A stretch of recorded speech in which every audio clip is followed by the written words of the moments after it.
तो hello guys, welcome to my channel genetic coding. तो हमने पिछले पार्ट में एक प्रोवाइडर का सेटअप कर लिया था, बेसिक स्ट्रक्चर तैयार कर लिया था और कुछ पैकेज इंटीग्रेट कर लिए थे। और साथ ही साथ हमने देख लिया था कि मूवी टीवी में कैसे आप लॉगिन कर सकते हो और उनकी एपीआईज़ का हम यूज़ कर सकते हैं। अब हम थोड़ा एक स्टेप आगे बढ़ते हैं और यहाँ पे कुछ चीज़ें डिफ़ाइन करते हैं। लाइक हम यहाँ पे दिखा देते हैं एक कॉन्स्ट, नाम देते हैं इसका वेस यूआरएल, ताकि हम इसे कहीं पे भी एक्सेस कर सकें। तो वहीं से आप चलेंगे, यहाँ पे आप देखोगे तो हम क्या कर लेते हैं, इसको इतने यूआरएल्स को हम एक अपना बेस यूआरएल बना लेते हैं। बेस यूआरएल क्या है कि लगभग ये चीज़ ना इन एपीआईज़ में, कई हम आगे और एपीआईज़ यूज़ करेंगे उसमें लगभग ये सेम ही रहेंगे। और इसका नाम और आगे हम बात कर लेते हैं मूवीज़ लिस्ट, और नाम हम देते हैं इसका मूवीज़ लिस्ट एंड पॉइंट। अब मूवीज़ लिस्ट एंड पॉइंट, अब इसका मूवीज़ लिस्ट का आगे क्या है, ये मूवीज़। ओके, तो यहाँ पे हमने ये मेथड डिफाइन कर दिया। ये चीज़ है, ये इसी तरीके से आप फॉलो करें, क्योंकि इन चीज़ों से करने से काफ़ी फ़ायदा होता है। क्योंकि कभी कभार ऐसा क्या होता है कि प्रोजेक्ट हमारा अगर बेस यूआरएल चेंज हो जाता है और मेथड वही है, तो हम डायरेक्ट बेस यूआरएल चेंज करके हम पूरा अपना एक प्रोजेक्ट ही चेंज कर सकते हैं। लाइक अलग यूआरएल के मसलग पॉइंट, लाइक मूवी है नाउ प्लेइंग, जैसे कोई और भी मेथड्स डिफाइन होते हैं डिपेंडिंग अपॉन बेस यूआरएल के साथ।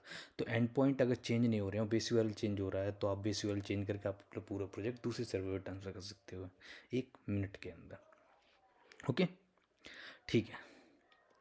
अच्छा, तो अब हम क्या करते हैं, यहाँ पे एक मेथड बनाते हैं, नाम लेते हैं हम इसका गेट मूवीज़ लिस्ट। अब हम क्या करते हैं, मूवीज़ लिस्ट गेट करेंगे तो यहाँ पे हम मेथड का यूज़ करेंगे async, और यहाँ पे एक वेरिएबल यूज़ करेंगे वूल, और इसका नाम देंगे हम इज़ लोडिंग फॉल्स। इनिशियली ये होगा। अब एक पैकेज यहाँ पे इंपोर्ट कर लो, इंपोर्ट http एज http, ठीक है। अब हम एक यूआरएल बनाएंगे, कंस्ट्रक्ट यूआरएल। अब यहाँ पे यूआरएल हम बनाएंगे तो सबसे पहले क्या होगा आपका, वही बेस यूआरएल गेट कर लेते हैं, प्लस क्या होना चाहिए हमारा मेथड, क्या, मूवीज़ लिस्ट एंड पॉइंट। अभी हमारा क्या होगा, एक प्रॉपर एक मेथड हमारे पास तैयार हो गया है। तो हम क्या कर लेते हैं, यहाँ पे मेथड को प्रिंट करके भी देख लेते हैं कि लास्ट में जाके क्या दिखेगा। और अब हमें क्या करना है, इसको कॉल करना है, किसमें, मूवीज़ लिस्ट वाली में, हमारी ये एपीआई जहाँ पे मैं एपीआई फैच करूँगा। तो होम स्क्रीन का इससे आपको स्टेटफुल ही बनाना है। तो हम क्या कर लेते हैं, यहाँ पे मेथड कॉल कर लेते हैं, नाम देते हैं इसका इन इट स्टेट। अब हमें क्या करना है इसके नाते ही, तो हम क्या करेंगे, नाम दे देंगे इसका गेट डाटा, हम ऐसे भी सिंक देंगे क्योंकि सिंक्रोनाइज रिक्वेस्ट है ये, और अवेट करके यहाँ पे प्रोवाइडर यूज़ करेंगे, प्रोवाइडर डॉट ऑफ। तो सबसे पहले फैच ही कर लेता हूँ प्रोवाइडर को, माई मूवी डाटा प्रोवाइडर, और यहाँ पे कॉन्टेक्स्ट और लिसन। अब तो आ जाए इंपोर्ट होने के लिए, हाँ आ गया, ये आ गया। लिसन फॉल्स मतलब एक बार डाटा फैच होने के बाद ये दोबारा उस एपीआई को कॉल ना करे, मतलब मेथड को कॉल ना करे जो हमने कहाँ पे डिफाइन कर रखा है, प्रोवाइडर में। तो ये चीज़ होगी, यहाँ पे हमारा कॉल हो गया, और इसी को हम कॉल कर देते हैं फ्यूचर डॉट डिले, ताकि यहाँ पे हम डिले करवाएंगे थोड़ा कॉन्स्ट ड्यूरेशन, ज़्यादा नहीं, माइक्रो सेकेंड का, ताकि हमारी यूआई तब लोड हो जब मेरे पास डाटा आ जाए। तो यहाँ पे हम गेट करेंगे गेट डाटा, सिंपल। ये क्या हो रहा है, अभी हमने जस्ट ओपन नॉर्मल स्ट्रक्चर तैयार किया कि कैसे मेथड प्रोवाइडर में डिफाइन करना है, फिर यहाँ से हम इसे कॉल करेंगे। तो अभी तक देखते हैं क्या हुआ। तो आप देख सकते हो जैसे ही मैंने लोड किया आपके सामने मेरा एक पूरा यूआरएल बन के आ गया है, ठीक है। इस तरीके से हिट करने के लिए रेडी हो जाएगा यहाँ पे। अब हमने यहाँ पे देखा था, देखो मैंने आपको पिछली वीडियो में दिखाया था कि यहाँ पे ऑथ में ना हमें एक टोकन की भी ज़रूरत होती है, वो वेरिएबल टोकन है। तो हमें एक हेडर भी डिफाइन करना होगा। अब हेडर डिफाइन करने के लिए सबसे पहले क्या, तो अब हमें क्या करना है, एक हेडर पार्ट ऐड करना है। तो हेडर पार्ट ऐड करने के लिए हम क्या करते हैं, एक हेडर डिसाइड करते हैं। मैं नाम देता हूँ इसका वेर हेडर। अब हेडर में हम डिफाइन करेंगे कि ये क्या क्या एक्सेप्ट करेगा। तो जनरली ये पेज क्या होती हैं, उनमें कंटेंट टाइप सिलेक्ट होता है, जैसा कि मैं यहाँ पे मैंने पेस्ट करके रखा है, तो आप टाइप कर लेना यहाँ पे।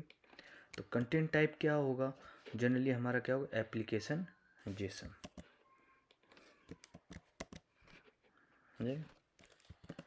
और इसी तरीके से क्या है, एक्सेप्ट, ये क्या करेगा हमारे पास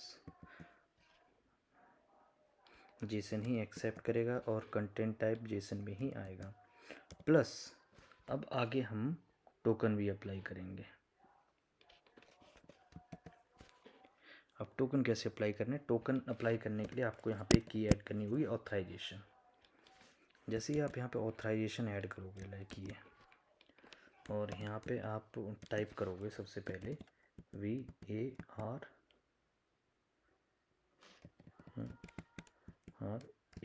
वेयर, ये एज इट इज़ ही लिखना है और बाद में इसमें टोकन। अब मैं टोकन के लिए यहाँ पे क्या करता हूँ, फिक्स ही रख देता हूँ क्योंकि टोकन हमारा कभी चेंज नहीं होगा। टोकन नाम दिया और इसमें हम अपना टोकन उठा के ले आते हैं जो हमने रिक्वेस्ट में बनाया है, ये वाला। और ये टोकन कहाँ से मिलेगा, वही वेबसाइट जो मैंने बताई है, मूवी टीवी में। ये प्लेस किया। अब ये क्या था, इतना बड़ा वेरिएबल हम कहाँ कहाँ लेके घूमते रहते, इसलिए पहले ही हमने इसे डिफाइन कर लिया इधर, और जब भी हमें कहीं पे भी ज़रूरत पड़ेगी वहाँ पे हम इसे यूज़ कर लेंगे। और ये यहाँ पे आ गया हमारा टोकन, ओके। तो ये हमारा हेडर पार्ट तैयार हो गया। अब हम बनाते हैं रिक्वेस्ट अपनी, या फिर हम बात करते हैं रिस्पॉन्स गेट करना। तो इसके लिए हम क्या करेंगे, अवेट, जो हम HTTP यूज़ कर रहे थे ना, उसका गेट मेथड यूज़ करेंगे। अब हमने URL कौन सा बनाया है, कंस्ट्रक्ट URL, इसको पास कर दिया। और अपने हेडर्स कौन से बनाए, ये, तो इसमें हेडर पास कर दिया। अब यहाँ पे क्या एरर कर रहा है, ओह आर्गुमेंट है, इसको URI में कन्वर्ट करना पड़ेगा। तब हम URI डॉट पार्स, और यहाँ पे हम कंस्ट्रक्ट URL पास कर दिया। अब ये जो रिस्पॉन्स आया है ना, इसको पहले डिकोड कर लेते हैं। वेर डाटा जेसन डिकोड किसे, रिस्पॉन्स डॉट बॉडी को, और देख लेते हैं प्रिंट करके कि आया क्या है हमारे पास। चेक करते हैं, अब हम एक बार रीरन कर लेते हैं इसे। तो आप देख सकते हो ये स्ट्रिंग थी इसलिए ज़्यादा डाटा नहीं मिल रहा है, मगर हम देख सकते हैं कि हमारे पास डेटा आ चुका है, हमारे इसमें डेटा आ चुका है। यानी कि हमने सक्सेसफुली एक API को कॉल कर लिया है और उसका डेटा हमने इसमें फैच कर लिया है।